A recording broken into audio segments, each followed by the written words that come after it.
All right. Welcome to Fan for Racing Radio.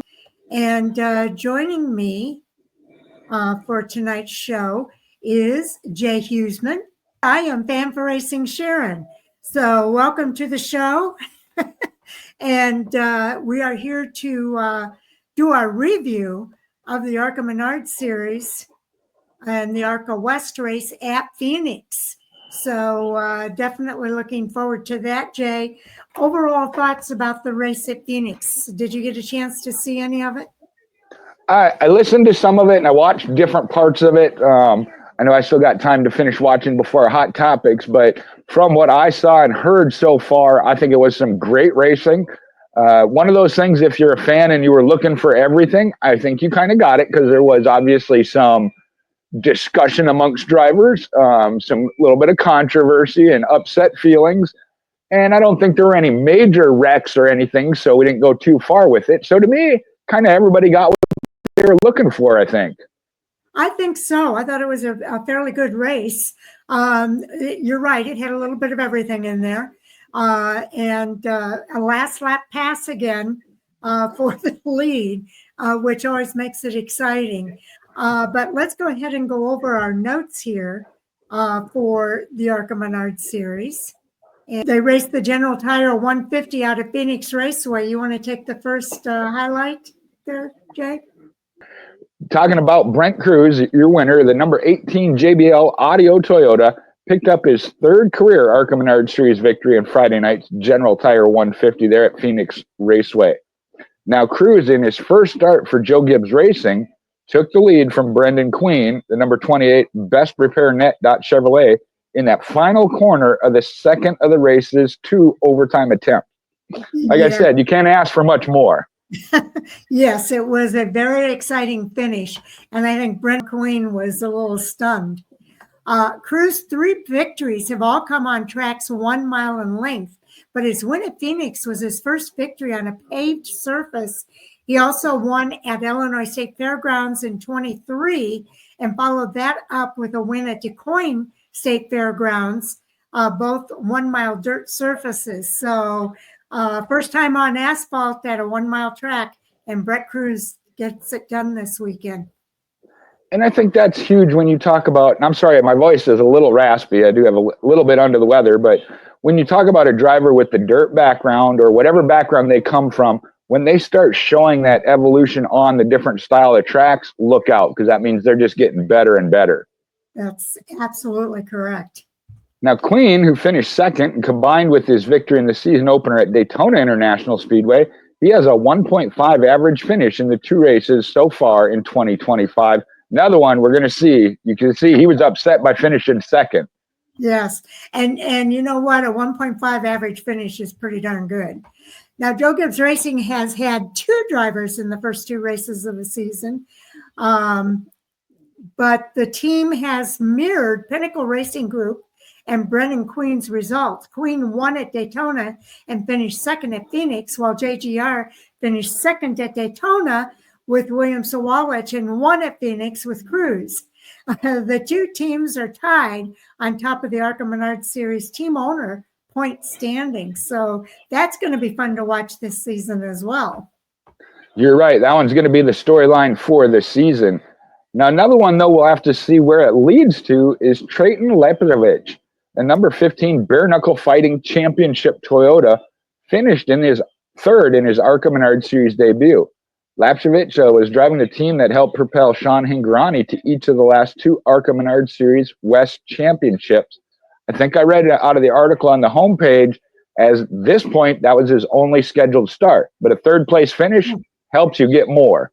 Yes, that's right. So we've got our fingers crossed for Trayton Lapcevich.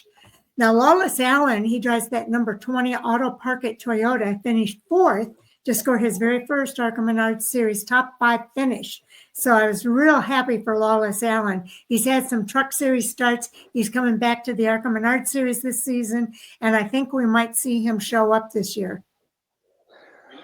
And we're looking at LeVar Scott, the number 6 Max Siegel Incorporated Chevrolet, finished fifth, which is his second top 5 finish of the season, as he finished fourth as well in the season opener at Daytona. Last year's Rookie of the Year, he's looking now to make that step into championship contender. Well, I'll tell you what, another driver to watch, Cole Raz. We used to talk with his brother, Grayson Raz, a few years back. Now Cole's racing. He drives the number 76 Cyclone Next Gen Travel Centers Ford. He finished 6th for the second time in 2 career ARCA Menards Series starts. Raz, who won the ARCA Menards Series West Race at Kevin Harvick's Kern Raceway in a photo finish last April, also finished second in the season opener at Daytona this season. Thad Moffitt, another one that had a great run, the number 46 Pristine Auctions Toyota, finished 7th. Moffitt scored his career best finish of 3rd at Phoenix back in 2021. So really liking that Phoenix Raceway. Yes, I will have to see. Now, I got to tell you, Patrick Staropoli, we were hoping we could get an interview with him Monday or Tuesday this week. Schedules did not match up as well as we would have liked.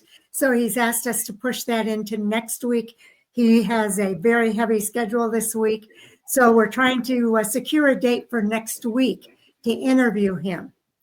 Okay, so just a quick update there before I get into his stat here. Patrick Staropoli, the Cyfovra Toyota, recovered from an early race spin to finish 8th in his first ARCA Menards Series start in 11 years. Staropoli has 1 career ARCA Menards Series West victory at the now closed Irwindale Speedway, and that came in March of 2014. Not bad for not doing something for 10, 11 years, period. So kudos to him. Can't wait till we can get that interview scheduled. Yes, me too. Now, Robbie Keneally, number 1's Jan's Towing Ford, was the highest finishing ARCA Menards Series West regular, came home in 9th. Keneally, who finished 4th in the season opener at Kern, scored his best career ARCA Menards Series finish and closed in on the ARCA Menards Series West points leader, Trevor Huddleston. Huddleston's in the number 50 High Point Racing Race Car Factory Ford. He finished in 12th. Now, Huddleston still leads the West Series point standings by 5 points as they head into their next series race, which will be at Tucson Speedway on April 5th. Now, we do have an interview tonight with Robbie Keneally. So Sal and I will be interviewing him tonight, and watch for that interview either late tonight or early tomorrow morning. So we have that on the books here too. Also, Corey Day in the number 77 HendrickCars.com Chevrolet finished 10th for his 3rd career top 10 finish in 5 career starts. Then you got Tanner Reif in the number 13 Central Coast Cabinets Toyota, finished 13th, driving for the Central Coast Racing Team that won the 2024 ARCA Menards Series West Owners Championship. Team owners Todd and Kelly Souza fielded second entry for the 16-year-old Spaniard Adrian Ferrer, who finished 18th. All right, now Tyler Reif, he's in the number 23 Sigma Performance Services Vega Fastener Manufacturing Chevrolet. He nearly scored his 2nd ARCA Menards Series victory at Phoenix. On the first overtime attempt, he pulled even with the leader. At the time, it was Brennan Queen, through the dog leg, but a nudge from behind sent him sideways into the middle inside pit wall. Heavily damaged, his car ended his night. Reif won at Phoenix in 2023 and scored 19th at the finish this year. Now, looking down the road, the next race for the ARCA Menards Series, the National Series, that'll be the General Tire 200. That'll be at Talladega Superspeedway on Saturday, April 26th. That race will be on FS1 at 12 p.m. Eastern, 11 Central. Then the broadcast will also be live on select affiliates of the MRN Radio Network nationwide, as well as Sirius XM NASCAR Radio Channel 90. As always, live timing and scoring data for all on-track activity is available at arcaracing.com, as well as up-to-the-minute updates if you follow ARCA Racing on X, which is formerly known as Twitter.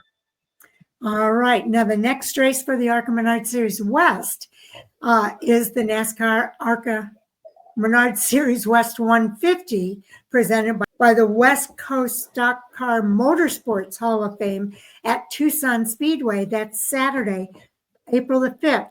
The race will be streamed live on Flow Racing at 9 p.m. Eastern Time, 7 p.m. Mountain Time, and live streaming and scoring data for all on-track activity is available at arcaracing.com, with up-to-the-minute updates available by following ARCA_racing on X, formerly known as Twitter. Taking a look at the homepage there, if you want to go to the ARCA Menards Series homepage, you can check out a couple of different good articles on Brent Cruz and that finish, the overtime finish of beating Brendan McQueen on the final lap. A couple of interviews. One of them, Butterbean Queen, taking the high ground a little bit, if you will. So you can check those out on the ARCA Menards Series homepage. Also, they've got the Reese's Sweet Move of the Race. Brent Cruz uses a pass on a final lap to win at Phoenix. He made that pass on Brendan McQueen on that final lap in Friday's ARCA Menards Series General Tire 150 at Phoenix Raceway, a move that has been selected as the Reese's Sweet Move of the Race. Before that, the announcers were talking about the save by Patrick Staropoli. He took a spin and actually came close to not getting a scratch on the car after having that spin. And it was amazing to watch. So that would have been my second vote for the Reese's Sweet Move of the Race this week in the ARCA Menards Series ARCA West race. And remember, that is something we, the fans, get to vote on during the race. Once they have, I believe, 3 is what they select of possible candidates for it. It is based off the fan vote for those that go to ARCA Menards Series homepage and that Reese's Sweet Move of the Race that get to vote on it. Okay. Also, the Tucson race we mentioned is on April 5th for the West. We've got the Talladega race on April 26th for the ARCA Menards Series. But before both of those races, on March 22nd, is the ARCA East race at Five Flags Speedway. And Sal told me today, Jay, that he's going to be there and is planning to do some interviews with drivers while he's there, because the Cars Tour is going to be there as well. And he's going to talk with Derek Thorne and a few other drivers in that series as well. Well, look forward to that. And I know those are ones that for Sal to be able to bring. I know he does a lot with the ARCA Menards Series West, especially, and then the Cars Tour and driver Derek Thorne. So look forward to that throughout the year here at Fan for Racing. Yes, I'll cover the ARCA Menards Series standings. As we mentioned, Brendan McQueen is in the lead right now. 11 points behind him, though, is LeVar Scott. Then Cole Raz is 15 points back. Lawless Allen, 24 points back, and 1 point behind Lawless Allen is Andy Jakowiak to cover the top 5 drivers in that series. The next 5 drivers are Jason Kitzmiller, Corey Day, Tim Viennes, Brent Cruz, and William Sawalich round out the top 10 there. Now, some of those drivers are not racing the entire season. Only those top 8 drivers have 2 races on the schedule in the that are counting toward those point standings. And we'll start to really see where that shakes out. As you mentioned, real quick, the 2 9th and 10th, Brent Cruz, William Sawalich up there because they got the victories. A couple more that as they get into the regular season and make all the races, you'll see move up the chart as well. We got a little bit of that as well on the ARCA Menards Series West. As 2 races in, you got Trevor Huddleston as your lead with 1 win, but the margin of points is only 5 points, as he's got 5 over Robbie Keneally, who you said you can hear an interview with later on tonight with Sal and Sharon. 3rd place is Tanner Reif. He's another 2 points back from 2nd place, 7 back from the leader. Then it's only 1 more point back. You got Eric Johnson Jr., Kyle Keller, another interview we had on last week here at Fan for Racing, right now in the 5th spot. Then that was the top 5, 6th through 10th. You got Cody Dennison, Adrian Farrer, Blake Lothan, David Smith from Canada, and Brent Cruz. Now, again, 10th place only has one start, but it was a victory, as well as Brendan Queen in the 11th spot, finishing second. So right there is where that line is of one win will get you into the top 10. But once the season gets rolling and these drivers don't make all the starts, you'll see the ones that are consistently there week in and week out move up this championship chart. But they got to catch Trevor Huddleston. That's true. And right now, he's just got a 5-point gap between him and second place, Robbie Keneally. Now, we're going to record that interview with Robbie tonight. I don't know if I'll get it out tonight or if it'll be tomorrow morning, but it'll be no later than tomorrow morning for that interview to be up on YouTube and at fanforracing.com. So you can watch for everything over at fanforracing.com. I put all the recaps up there for the ARCA Menards series, the NASCAR Xfinity series, and the NASCAR Cup series, all from Phoenix Raceway this past weekend. And we'll definitely look forward to doing the previews. When we come up to the end of this week, we'll be previewing all three of NASCAR's top series at Las Vegas Motor Speedway, with the Truck Series, Xfinity Series, and Cup Series there. I know that puts her a little bit busier week going in and doing all the previews, but I'm excited to see the Truck Series back. I know that's one just like the ARCA Menards series. Some of their races, there's some big gaps in between. So get a little excited that they're back, even though it's only been, 2 weeks since we have seen them. But I get excited then of that they're back in action. It will be Las Vegas for all three series. Thank you so much for tuning in here for our recap. And as she mentioned, a lot going on yet tonight as Sal and Sharon are going to do both the Xfinity Series and Cup Series. Again, I haven't had a chance to fully watch those races yet. So Sal and Sharon are going to take care of those tonight. And then join us for Hot Topics. And that'll start at 9 p.m. Central, 10 Eastern, as we talk about some hot topics. I know there were some going into the weekend. And I'm sure as I watch the race and get all the information from both these races, I know there was some discussion from between Eric Almirola and Alex Bowman. So I'm sure there may be some hot topics there. Yes. But we'll definitely fill up an hour or so on hot topics. We always do. We have some listed on the page. And by the way, I did put up links for hot topics at both X as well as Facebook. And I also have asked for people to give us their thoughts about the races from this weekend. If you click on the post tab at our YouTube channel, you'll be able to see that and comment there with any thoughts you have about the races this weekend. We'll also have the live chat feature available during our live stream of Hot Topics tonight, and Jay and I will both be monitoring that throughout the night and throughout the stream. So hopefully, if you can retweet those, Jay, and make sure we get it out wide and far. Hopefully, we'll have some people on there tonight. I've got my fingers crossed anyway. And I know I can speak for Sharon on this. We enjoy talking to each other. We do even when we're not on the videos here, but we do want to engage with you fans. So please come in and join, being respectful, just as Sharon and I, we disagree, but we respect and consider the other person's point of view. That doesn't, again, mean we necessarily switch over or agree to it, but we can have that good discussion. And we want you fans to join in as well. So please do so. And I will be sharing those around social media as Sharon and Sal do the Xfinity and Cup Series reviews later on tonight. Okay. Well, thank you so much, Jay. I do appreciate it. Everything you said there was very well said. Couldn't have done it any better than that. So I think we're done unless you have something more you wanted to say. No, I can't wait till Hot Topics. Maybe have a cup of tea or something, whatever will help soothe my throat here a little bit. Did get a little wet over the weekend. Yeah, I did get a little wet and cold over the weekend, but it'll be all right. I am going to go ahead and play our outro, because that's new too, but I'm going to put some music to it as well. Everybody, we'll look for you in the next video.